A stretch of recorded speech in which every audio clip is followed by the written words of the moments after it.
ফিরে এলাম বিরতির পর। নজর রাখবো এবার অন্যান্য খবরাখবরে। প্রধানমন্ত্রী অনুসূচিত জাতি অভ্যুদয় যোজনায় তপশিলি জাতি কল্যাণ দপ্তর এবং তেলিয়ামুড়া পৌর পরিষদের যৌথ উদ্যোগে এসসি সুবিধাভোগীদের সহায়তা প্রদান অনুষ্ঠান অনুষ্ঠিত হয়েছে সোমবার।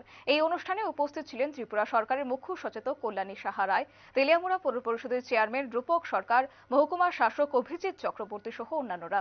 এদিনের এই অনুষ্ঠানে তেলিয়ামুড়া পৌর পরিষদের অধীন বিভিন্ন এলাকার তপশিলি ভুক্ত পরিবারকে ছোট মাঝারি ব্যবসার জন্য 10,000 টাকা আর্থিক অনুদান প্রদান করা হয়েছে। এছাড়াও সেলাই মেশিন প্রদান করা হয়েছে এই অনুষ্ঠানে। এবং এদিনের এই অনুষ্ঠানে উপস্থিত হয়ে ত্রিপুরা সরকারের মুখ্য সচেতক কল্যাণী সাহা রায় বলেছেন, পিছিয়ে পড়া তথা তপশিলি অংশের মানুষকে আর্থিকভাবে স্বয়ংসম্পূর্ণ করে তোলার পক্ষে বা লক্ষ্যে দেশের প্রধানমন্ত্রী বিভিন্ন যোজনা চালু করেছেন। এতে এই অংশের মানুষ, বিশেষ করে মহিলারা আত্মনির্ভরশীল হচ্ছে। তবে গোটা বিষয় সম্পর্কে কল্যাণী রায় কি বলছেন শুনবো।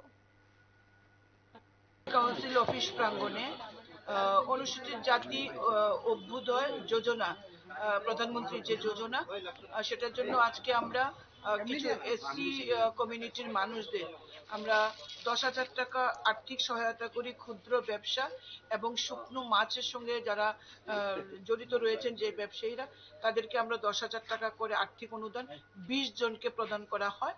এবং মহিলাদেরকে আত্মনির্ভর করার জন্য এসসি কমিউনিটির যারা, তাদেরকে আমরা সেলাই মেশিন প্রদান করি।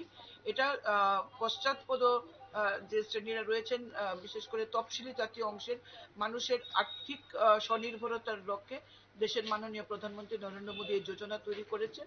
আমরা আজকে এই একটা ছোট্ট অনাড়ম্বর অনুষ্ঠানের মাধ্যমে আমাদের বেনিফিশিয়ারিদের মধ্যে, এই লাভার্থীদের মধ্যে এই যোজনার অর্থরাশি আমরা প্রদান করি এবং সেলাই মেশিন প্রদান করি।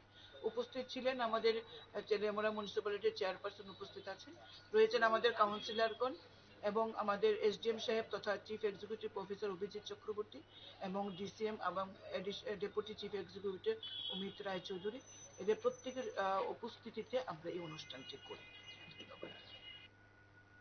আপনারা শুনলেন কল্যাণী সাহা রায়ের বক্তব্য। অর্থাৎ এক্ষেত্রে বলা যায়, বিশেষ করে আত্মনির্ভর ভারত গড়ার যে ডাক প্রধানমন্ত্রী দিয়েছেন, সেই আত্মনির্ভর ভারতের লক্ষ্যে এবার বিভিন্ন যোজনা চালু করা হয়েছে। বিশেষ করে মহিলারা যাতে এই আত্মনির্ভরশীল হতে পারে, তারই উদ্যোগ নেওয়া হয়েছে। এবং এই উদ্দেশ্যে এদিনের এই অনুষ্ঠানের আয়োজন করা হয়েছে তেলিয়ামুড়া পৌর পরিষদের উদ্যোগে।